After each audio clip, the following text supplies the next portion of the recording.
Welcome back to the Chris Gates Fitness Podcast. Thank you so much for being here. I really do appreciate it. And as always, I am super excited to dive into a brand new episode today. And today's episode is going to be part 2 of me walking you through my fitness journey over the past couple of decades, I suppose. Really like the past 15 to 20 years. And if you missed it last week, I did part 1 where I talked through a lot of the, mistakes and missteps and mishaps that happened really in just about the first decade or so of my fitness journey, and how I, constantly developed a lot of the bad habits, the habits that as a coach now I try to encourage my clients to avoid based on the way that we build out programs and, our discussions and check-ins and all that good stuff. I think part of the reason I am able to be a good coach to my clients is that I've made just about every mistake that you could ever possibly imagine. And I talked about a lot of those mistakes in last week's episode. So if you missed part 1, the title of it is something to the extent of, the darkest period of my fitness journey. Go back into the podcast feed, check that out. Or if you're watching on YouTube, you can go just to my channel page or into my video podcast playlist and find that episode as well. Because what I'm going to talk about in today's episode is really going to build on what I talked about last week. So last week, it was a lot of those challenges, a lot of those dark moments in my fitness journey that led me to essentially a breaking point. And that's where I ended the episode last week was, okay, I had this phase when I ended high school and started college. I had another phase where I left college and started my young professional life. And then I had a third phase where I moved out west to Oregon and really kind of hit rock bottom in terms of my personal health and my personal fitness.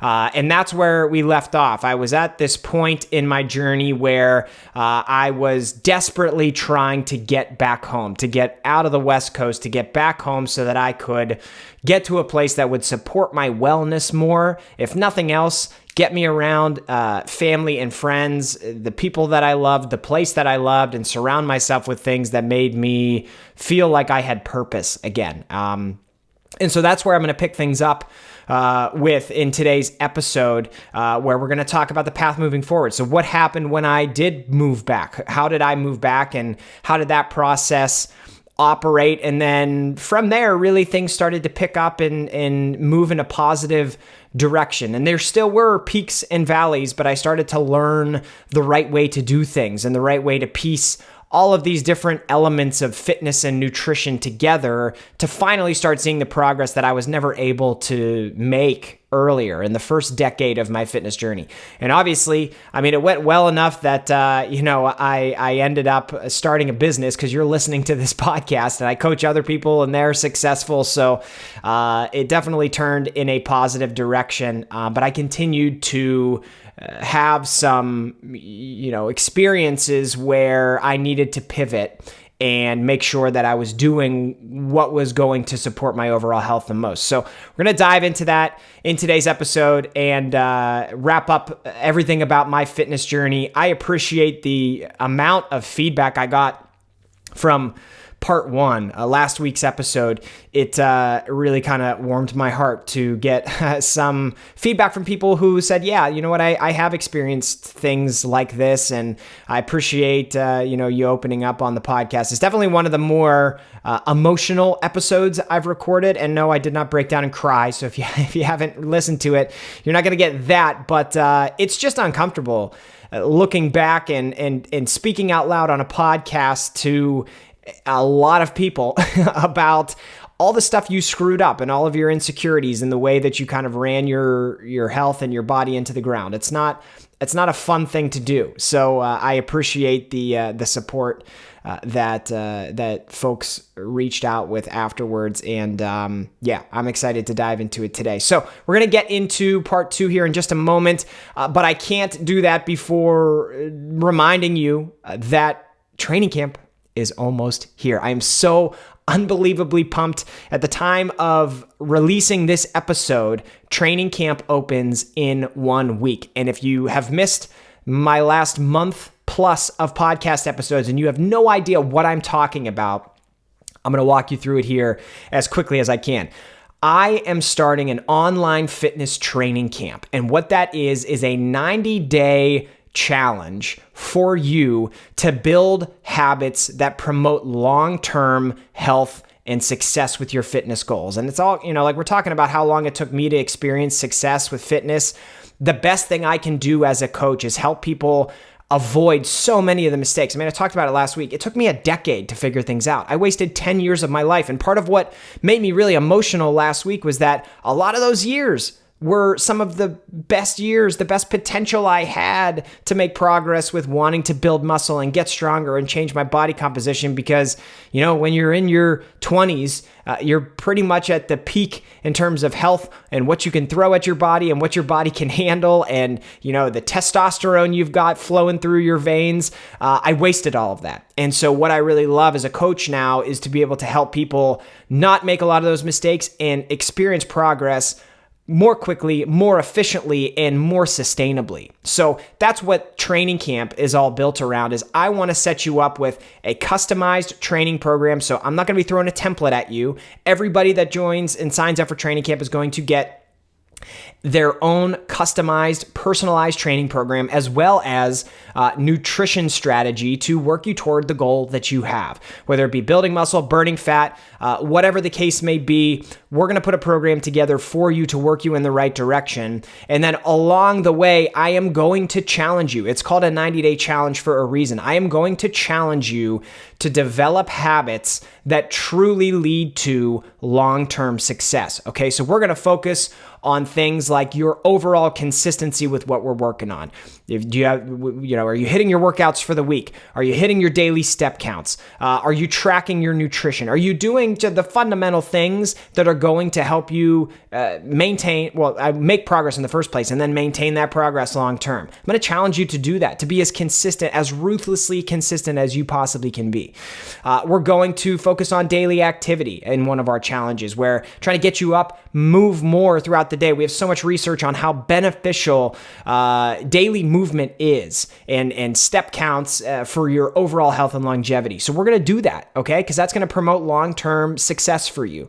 And then on the nutritional side of things, how much protein are you eating now? Does the protein that you eat support the goals that you have? And can we work you closer to whatever quote unquote optimal would be for you? I'm going to challenge you to do that, because I think one of the things that most people miss in a fitness pursuit, and this is for losing weight, burning body fat, or building muscle, is you're just not eating enough protein. So we're going to focus on that and make sure that you're getting into the right ballpark and actively trying to work on the composition of your meals, work on the composition of your diet, and set your nutrition up in a way that's going to, once again, support your overall health and longevity and maintenance of the progress that you make. I don't want anybody that I work with to make progress for a short period of time and then lose all that progress because they didn't learn anything along the way.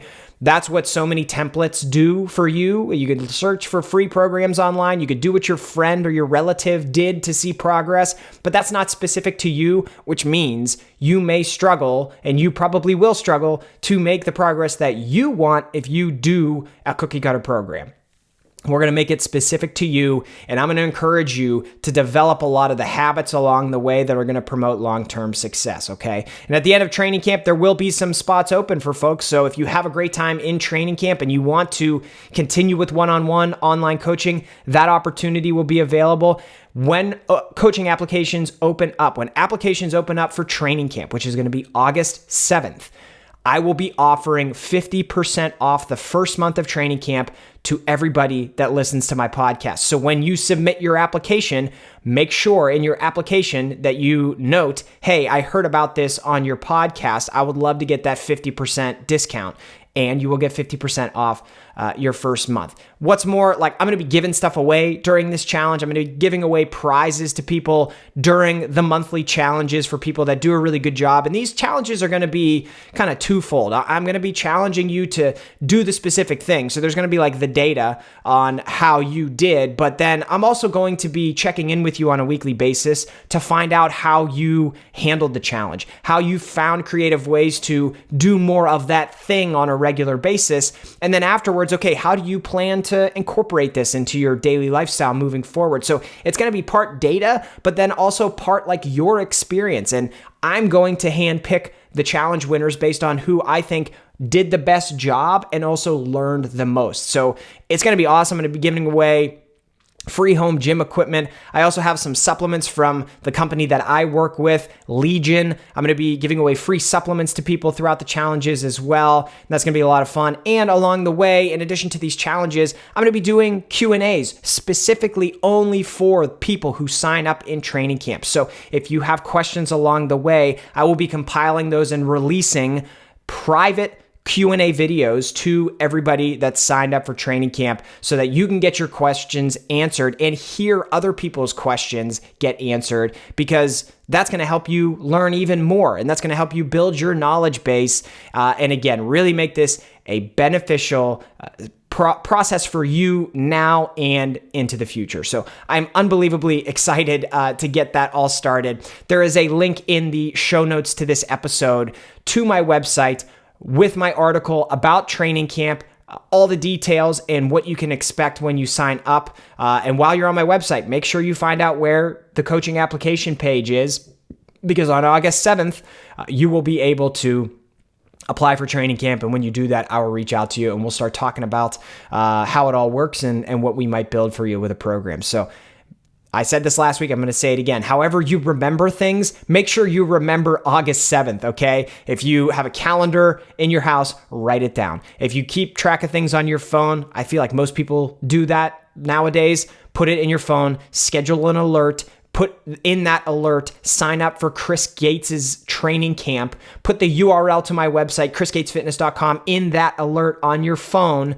and let's get ready to have a blast. This is just like, the reason it's called training camp is because it's just like what your favorite team does when they get ready for a season. Y'all probably know I'm a huge football fan. If you watch these video episodes, you see football players behind me, you see a Steelers helmet behind me, and we may not root for the same team. That's okay. I still love you. But listen, when your favorite team shows up right around this same time of year to report to training camp, what are they doing? They're going there to get in shape for the season. They're putting game plans and strategies in place to make sure that they know what they need to do on a week-to-week basis to be successful. We are going to do the exact same thing together. We're going to do the exact same thing together, set you up with a program that works for you, and then navigate things each week along the way while building healthy habits and putting you in a position to succeed. So I want to go undefeated this season. We're about to go into fall, which is the toughest time of year, the toughest season of the year for people to maintain their progress with health and fitness. It's a challenge, right? It is a challenge. So that's why I put a challenge together to help you take steps forward as we get into September and school starts for the kids and they have more activities going on. And then there's football season and there's tailgates and watch parties and get-togethers and road trips. And then Thanksgiving is here, and then Christmas is here, and then New Year's is here. It all happens quickly, and it's hard to manage things when all of that is going on, which is why most people gain weight this time of year. Most people see their fitness progress go in the opposite direction. That's not going to happen. It's not going to happen with you. It's not going to happen with you because you're going to sign up for training camp and we're going to kick ass this fall. I'm so excited. I hope you can tell. But yeah, make sure August 7th is marked down on your calendar. And with that, I'm ready to dive into part 2 of my fitness journey. I hope you find this beneficial. Let's go. Quickly, before I dive into, the timeline and talking about how things improved for me, I do want to reflect just a little bit on what I talked about last week. Because when I edited the podcast episode, I listened back to everything that I was saying, and I noticed there were some memories that were popping into my head that I hadn't remembered in a really long time. I had never thought about, but as I was listening to myself talk about some of my biggest struggles, it started to like jog my memory and bring to the forefront of my mind a lot of additional, not so happy moments. And it's funny because I said this a lot last week. A lot of these moments, it didn't seem like that big of a deal when I was in it. But now looking back, I'm just like, what was that kid? What was that guy thinking? What was he doing? How did he not notice that he had some really disordered habits? And I always feel hesitant to say that I had an eating disorder because I know that that carries a lot of weight. And it means a lot of different things to a lot of different people. An eating disorder is not just like this one thing. There's levels to it, and who you are and what you've experienced could lead you to do different things than what I did. But I do think at the end of the day, I had an eating disorder, and I don't like saying that because I think I also don't like saying that. I don't like admitting that, but I do think that I had an eating disorder based on the way that I managed things, because I was so on the extremes when I talked about like basically starving myself to then getting to the point where I was binging. Like neither of those two things are healthy, and they're pretty disordered.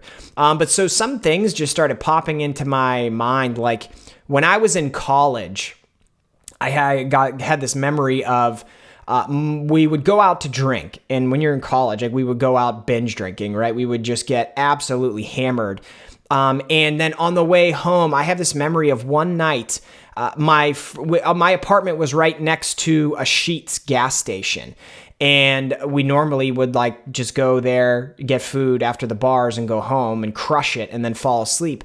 But then like I started refusing to go to Sheetz. I would go home and like microwave some vegetables and eat them before going to bed. And like how backwards is that? That like I spent the whole night pummeling my body with alcohol, which is a toxin, and so many calories that go along with alcohol. But then I drew the line at like the late night snack, and that maybe the healthy thing to do in that situation would be to get something substantial in my system, and also like spend time with my friends in that moment. But no, I isolated myself, and I ate vegetables because I thought that was going to help. Like it's ridiculous. I also had this memory of, I worked in radio as an intern for a while. And after we did a promotional event, we stopped at a Taco Bell, and I had not eaten all day. This was back when I was doing the starving yourself diet, because I thought I could only eat protein and vegetables, and fat was bad, and carbs were bad, and sugar was bad. We went to Taco Bell because that's what everybody wanted. And I sat there at the table and ate nothing while everybody else ate some food. And inside, I was starving. But I didn't want them to see me eat that, because I thought in my mind, like, I was the health and fitness person, so I shouldn't do that. I don't want them to see me like that. I should only eat these things that I believe are healthy. And again, at the time, what I thought was healthy was like so over the top restrictive. That was another really like unsettling memory that surfaced and bubbled up when I was listening to myself talk through part one. I had a friend on the training side of things in college once tell me, and he was jacked. He was a big jacked dude, like looked how I wanted to look. And he told me how he trained total body 3 to 4 times a week. And I was like vehemently against that idea. And he encouraged me to do it. And I was like, no way, man. Like you can't train the same muscle group 4 times a week. That's overtraining. You're never going to build muscle. Your body can't recover from that. You have to rest at least 48 hours for each muscle group. Like all these counter arguments to what he was saying, despite the fact that like he obviously knew some of what he was doing based on the physique that he had built, and based on what he looked like was what I wanted to look like. Just ridiculous, right? But I had those bad habits baked into my mind, and I was so stubborn about it that I refused to listen. And that could have been a moment where I really unlocked some progress for myself, but it didn't happen. I remember wearing smaller and smaller and smaller clothing to try and have it like hug my body so that I would appear muscular to other people. Because if like my shirt sleeve, my t-shirt, if it hugged my bicep, then people would think I had big arms. I guess. I don't know. Like just that's insecurity right there, right? That's a bit disordered behavior. I remember even my parents expressing, this one bubbled up, that they did not want me to develop any type of disordered habits and go to the extremes. And I told them it would never happen and that they didn't have anything to worry about. And the reality of it is when they voiced that to me, they were probably seeing how I was acting and trying to help me. But at the time, I thought like, oh, I'm putting off this image to everybody that I know what I'm doing. I'm the best at this stuff. So I'll just tell them it's fine. And I believed it was fine. And looking back, I was actually living with disordered habits at that very moment. And they were trying to help me. So I had this friend that tried to help me. I had my parents that tried to help me. I would walk around like flexing my abs all day because I thought like it would impress people. I would walk around with my shoulders back because it kind of made like my traps and my shoulders look bigger. I was unbelievably insecure. Okay. So again, if you missed part one, it's important for you to listen to that just to understand that like these things are, if you've dealt with any of these, I have too. I know how you felt or how you do feel.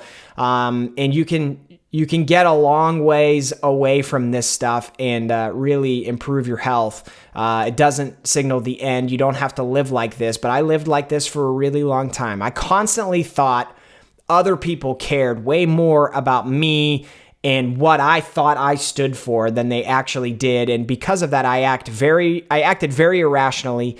I developed severely disordered habits, and it negatively impacted my health. So lots of tough memories that have continued to bubble up as I've, ever since I recorded part one. But the good thing is we can now start to move on to some happier memories that I have. And I ended last week's episode talking about when that pivot started to happen, when things started to change for me in a way that I would be able to make progress and start moving forward and start becoming more happier and healthier and stronger.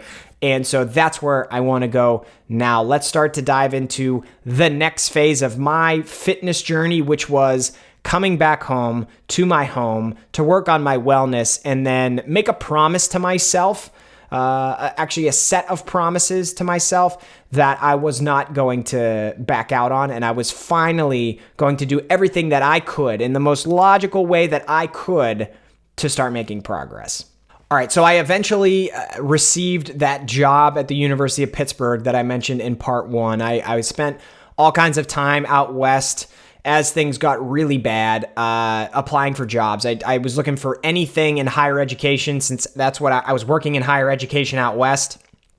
I was searching for anything in that same field, in that same industry, within driving distance of home, just so I could get closer to the people that I loved. And I got a job in the best place possible. The one place, if I could hand pick any individual place, it would have been the University of Pittsburgh. And I got an opportunity to come back home and work at Pitt. And I, for the rest of my life, will be unbelievably grateful for that opportunity because of what it did for my health and my wellness. And like looking at it now, I'm living in Pittsburgh. I'm just down the road from my parents. I have lots of friends that live in town. I have obviously met my wife. We have kids. We have another one on the way at the time of recording this episode.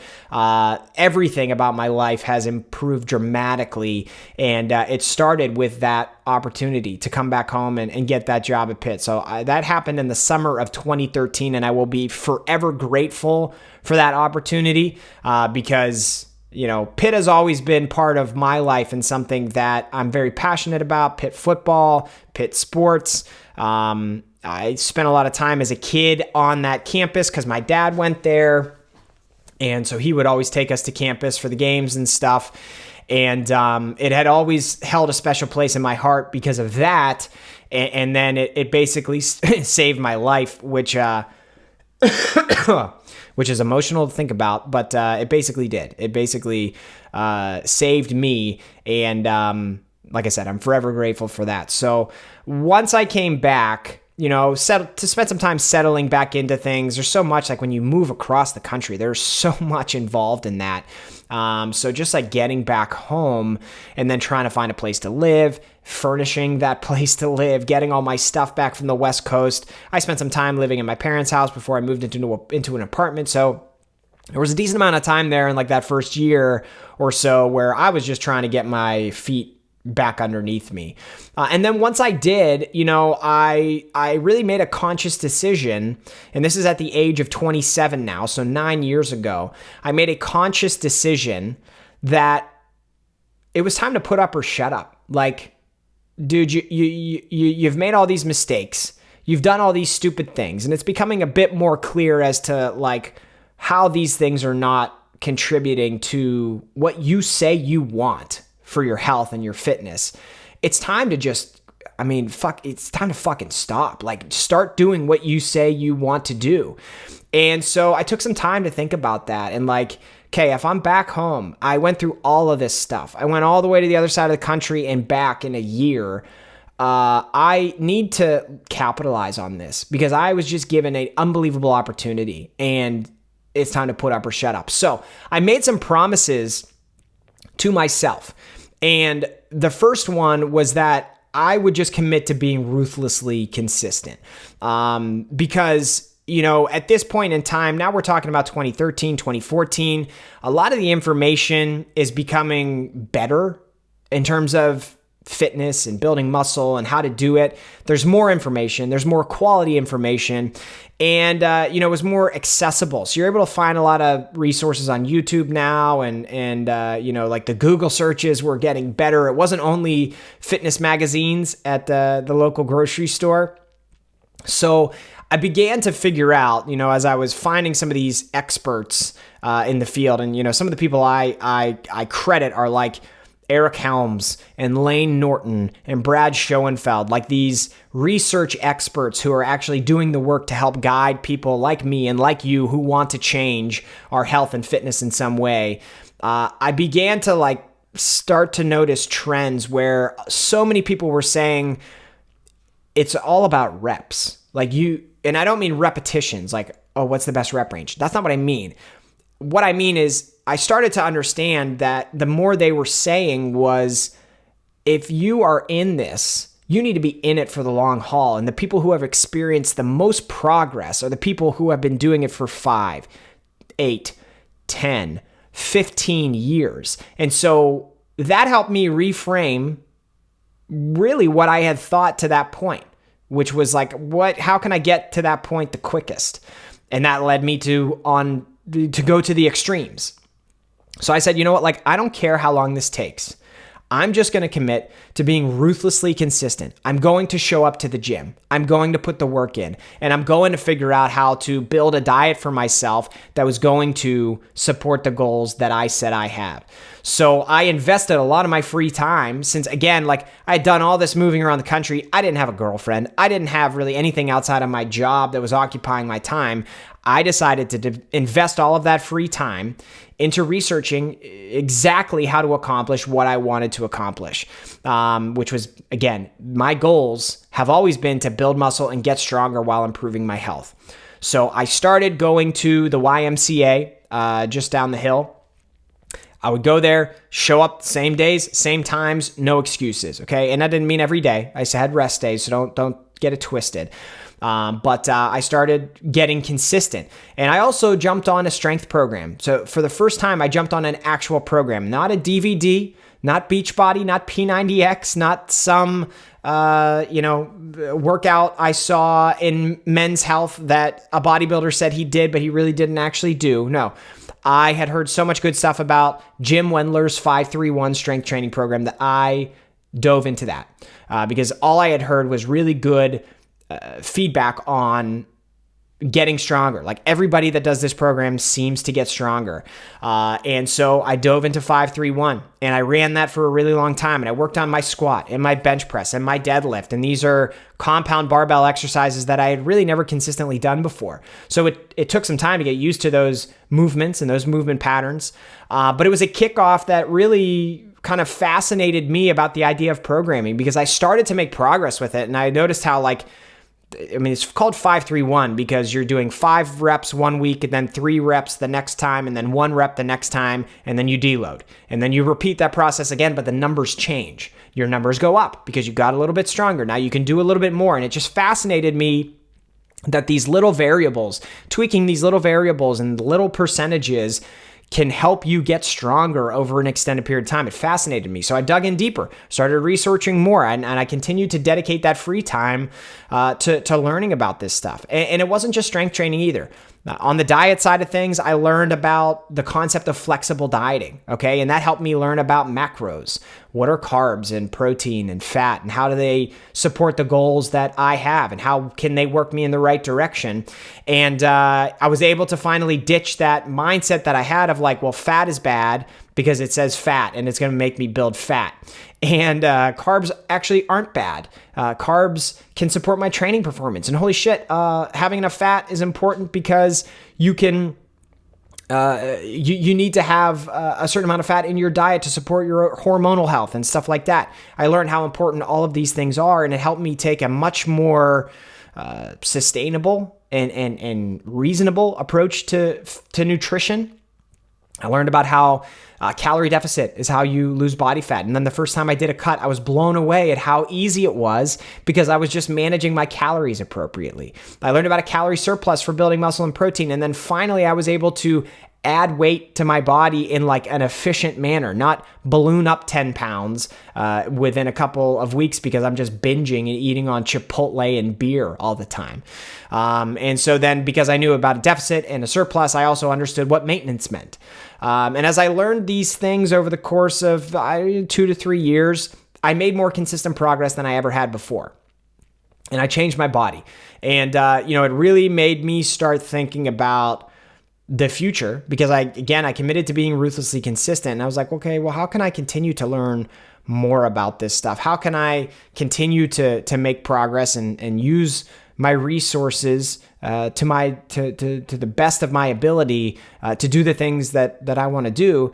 And I was working at the University of Pittsburgh, and it just so happened to occur on me like, oh, if I want to get another degree, they would pay for it, or the vast majority of it at least. And looked into Pitt's programs. They had a health and fitness, a master's degree in health and fitness. And I was like, okay, this is a no freaking brainer. So I decided that's what I'm going to do. And I started getting prepared for that. And as part of getting prepared for that, I actually started a website as well, just to document my experiences with this stuff. Because I thought, if I can start sharing what I've done, there's got to be other people out there who have been confused about this stuff and didn't know what to do and are feeling lost. I sure as hell know that I have been lost and I'm starting to figure it out. So why not document it along the way and try and help some other people? And so I started a website called Holistic Fitness Training, which admittedly is the worst name, I think, of any fitness venture that has ever occurred. But I think my thought process was like, you have to do everything in a certain way that like they all support each other. So it's like a holistic approach to fitness. It's a great concept, terrible name. But again, like, my background has been in journalism. I mentioned that in the last episode.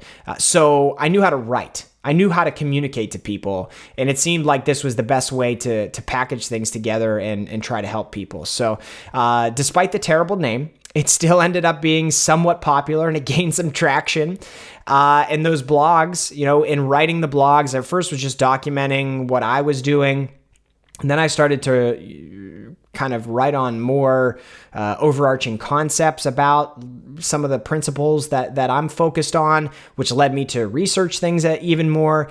And that started to set me up for success for eventually pursuing my master's degree. So when I was about, I guess just a few months before I actually enrolled and started my master's degree, I got to another transition point where I'm like, okay, this website is helping people. And if I'm helping people and I'm about to go to grad school and learn even more about this stuff, then I'm going to be able to help people even better and more efficiently and more effectively than I am now. And I already am now. So what if I start a business? What if I make this my job? And as I learn more throughout my master's degree pursuit, I can apply that to the people that I'm helping. And it was a scary thought. It was a scary thought. Obviously, I did it because I'm here and you're listening. So obviously I did it, but it was kind of wild, right? To go from being so unbelievably lost 3 to 4 years ago to now, figuring out enough that I felt confident enough to help other people. And I think that's how a lot of coaches get started. You help yourself make the progress, and it's so exciting to you that you were able to do that all you want to do is help other people. And that's, I think, how a lot of people get into personal training and coaching.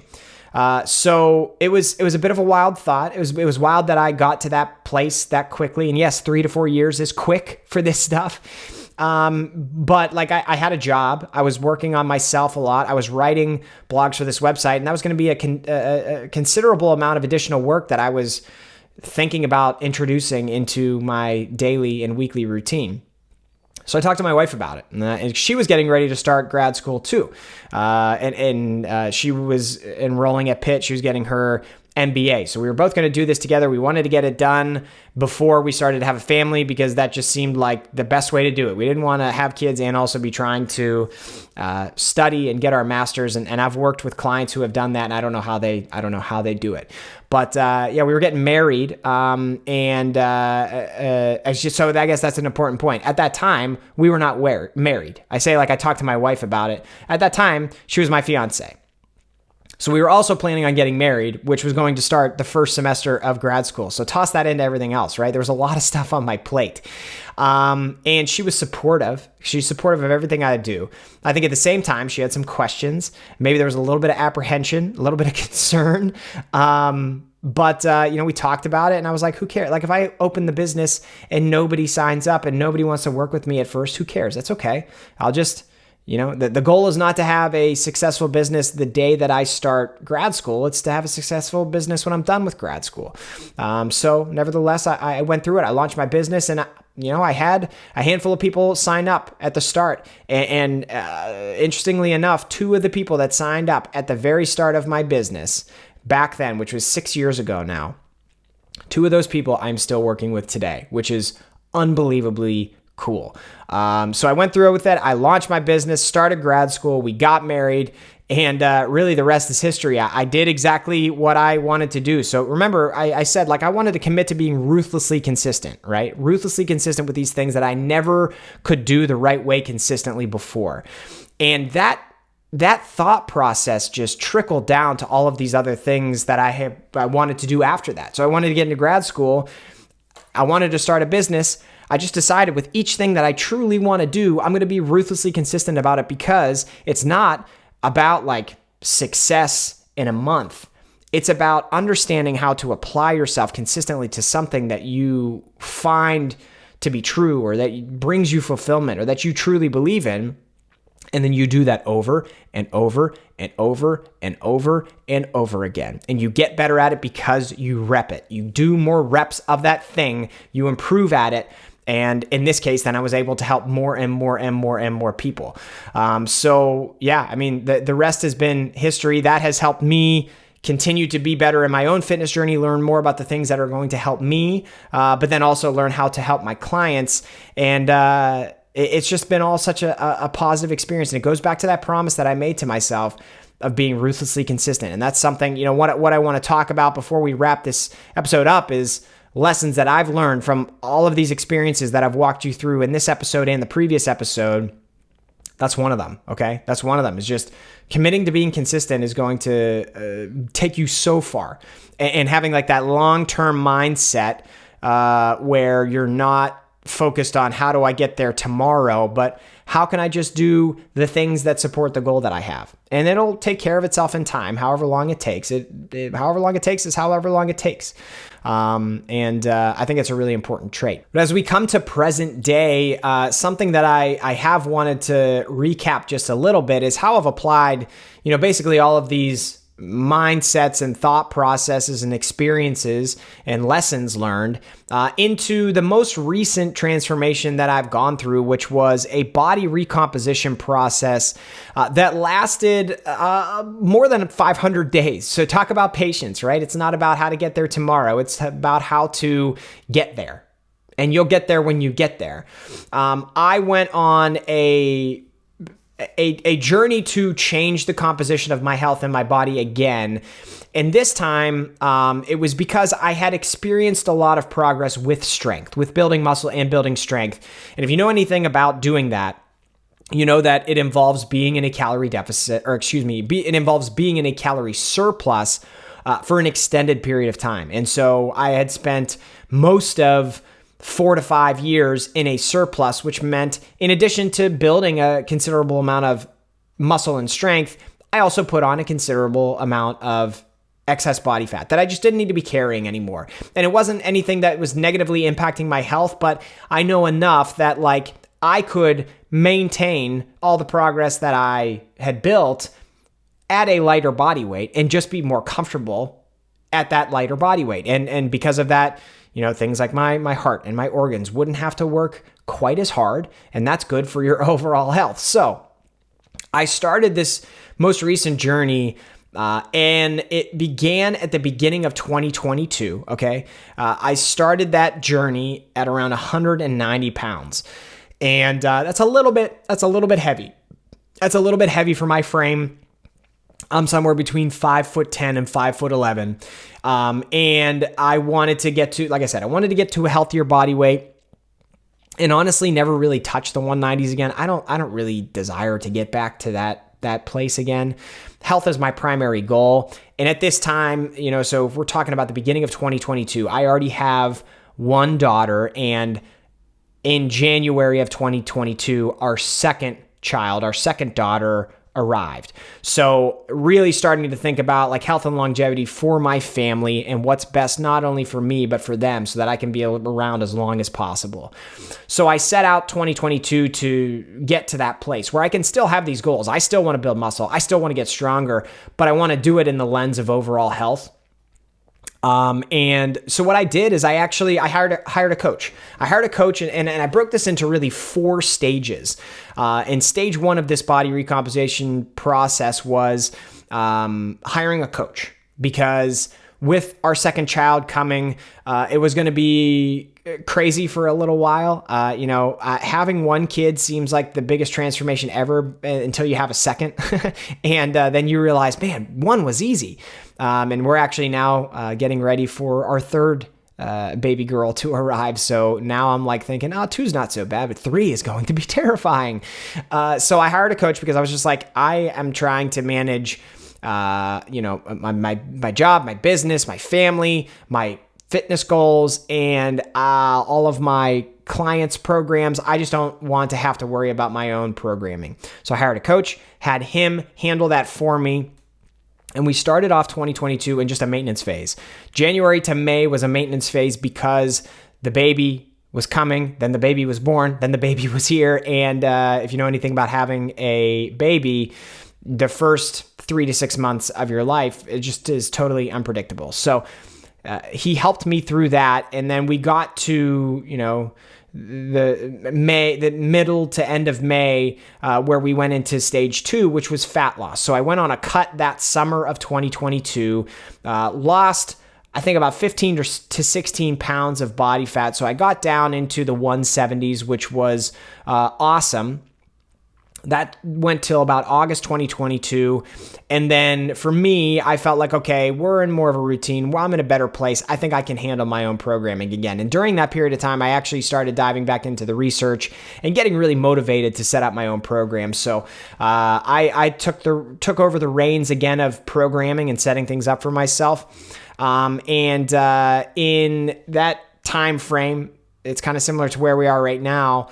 Football season starts back up, and I knew I had a lot of road trips and games I wanted to go to, and cutting during all of that, it was going to take away from the fun. So went back into a maintenance phase for stage 3, and that was an extended maintenance phase. So basically from end of August 2022 all the way until the spring of 2023, I was at maintenance, and I did a really good job of maintaining my body weight in the mid 170s until this past March, where after my birthday is on March 18th, after my birthday, I went into another fat loss phase.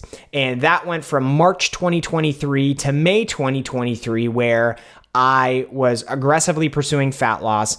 And I lost another right around 10 pounds of body fat to get to the point where I was now weighing in the mid 160s, but I was actually just as, if not stronger than I was at 190 pounds. I had more muscle than I did at 190 pounds, and it took over 500 days to get there, but the process was unbelievably beneficial and successful, and I'm in a much better place now with my overall health and fitness goals than I was at that point in time. And at that point in time, when I was 190, I was still in a good place, but I'm in a better place now. And I gave myself time. It was a process. It was a long process, but I understood that it didn't matter how long it took to get there. I just wanted to get there. And I've said that a few times. I want you to internalize that. It doesn't matter how long it takes you to get there. You just need to get there. And there's no rush. You do not have to rush. There is no deadline. There is no deadline. There are going to be ups and downs, and you might as well just let it happen, okay? Don't give yourself an arbitrary date by which you need to achieve whatever the goal is that you want to achieve. Just let it happen. Do the right things. Focus on daily wins, and you will get there. And that's what happened. And now, ever since then, I'm back in like I guess it's maintenance to a very slight surplus, and I've been training hard, building muscle, doing what makes me the most fulfilled in the gym, which has been a lot of fun. And we're going to run that up until the baby arrives here. It's due beginning of September. And at that point, I'll transition into a new phase of my fitness journey where I will undoubtedly be training a little bit less for a while. And that's okay, because I've learned so much along the way about the ways to manage these things that it's all going to, be great. I can maintain for a while until the timing is right to try and attack it aggressively again. And then when that time rolls around, I will do that. I promise you that much. All right, so let's wrap up this episode in this two-part series on my fitness journey with some of the lessons that I've learned along the way, and ones that I think are really beneficial for just about anyone and everyone who truly wants to make progress and do it in the lens of better health for the long term. And I think any of these can apply to you regardless of what you're trying to do with your fitness right now. The first of which is to become a little bit obsessed. And the word obsessed sounds bad, but I promise you with this, it's not.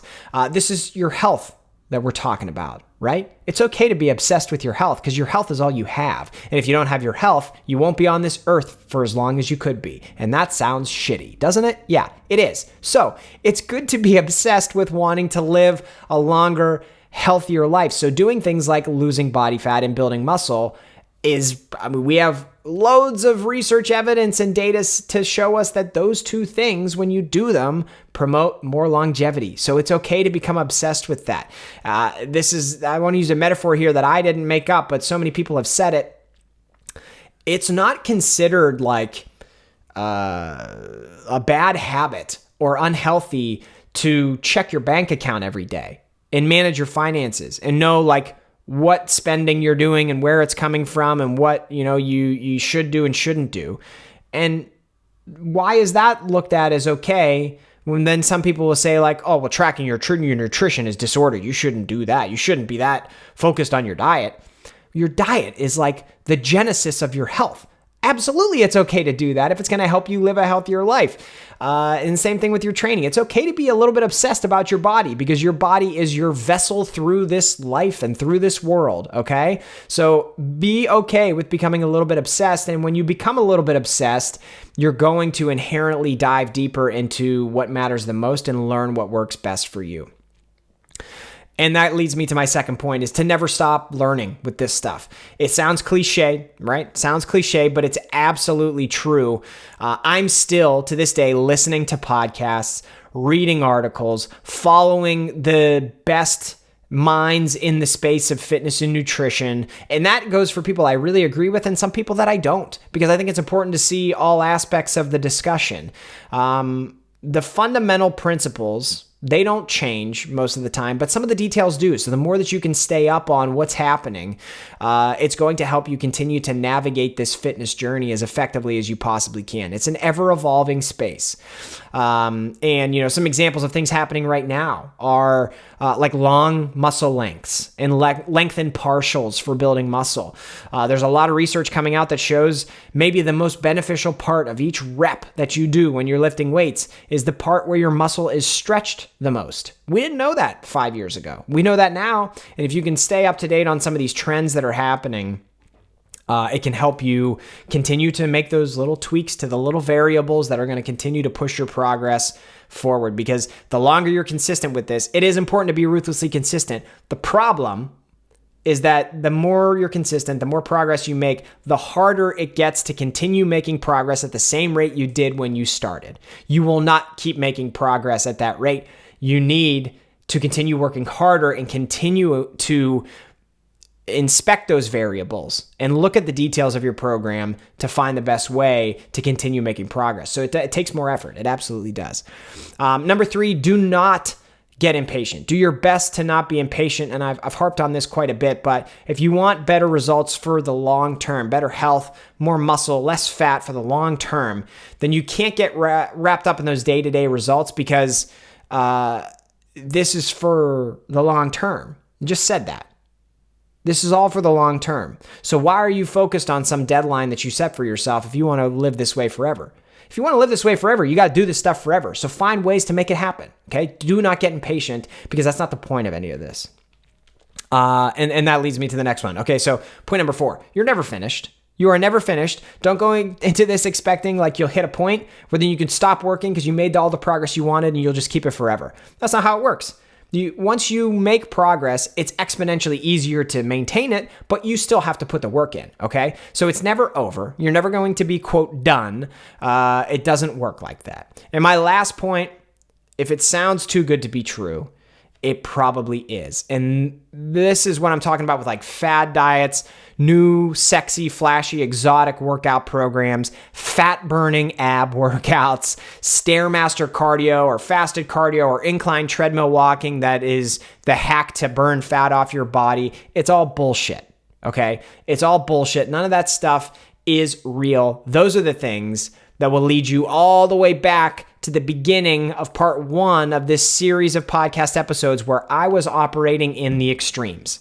If you do those things, you will ingrain bad habits in yourself that lead you to work in the extremes, and the extremes are never sustainable. They're never going to get you the long-term progress that you want. So I hope you can internalize that, and I hope along the way I can help you develop some sustainable habits. But that's it. It's going to wrap it up. Again, like I said in last week's episode, I really hope that you found this beneficial and took something away from it. I am not a fan of talking about myself for hours, but I think what I've experienced is, at least in some ways, similar to what other people have experienced, and I'm really, really happy with things. I'm really, really happy across the board, and I want that for everybody. And I think if you can hear some of the experiences that I had and understand that you're going to be okay, and the key is actually probably doing less or operating more towards the middle, then this series of episodes was worth it. And I hope that you got at least a little nugget or two out of it. So thank you so much for listening. If you watched on YouTube, thank you for watching. And next time you hear from me on the podcast, applications for training camp will be open. So I'm super excited for that. I hope you are too. And if you like this episode, leave a 5-star rating, leave a review, make sure you're subscribed. And I'm excited to talk to you again in the next one. Thank you so much. Talk to you soon.